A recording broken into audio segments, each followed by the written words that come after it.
এই জামাত যেখানে যেখানে লাগবে ওখানে ইসলাম ধ্বংস হয়ে যাবে।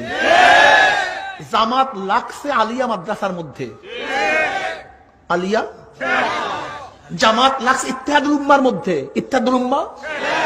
জামাত লাগছে বিএনপির মধ্যে, বিএনপি।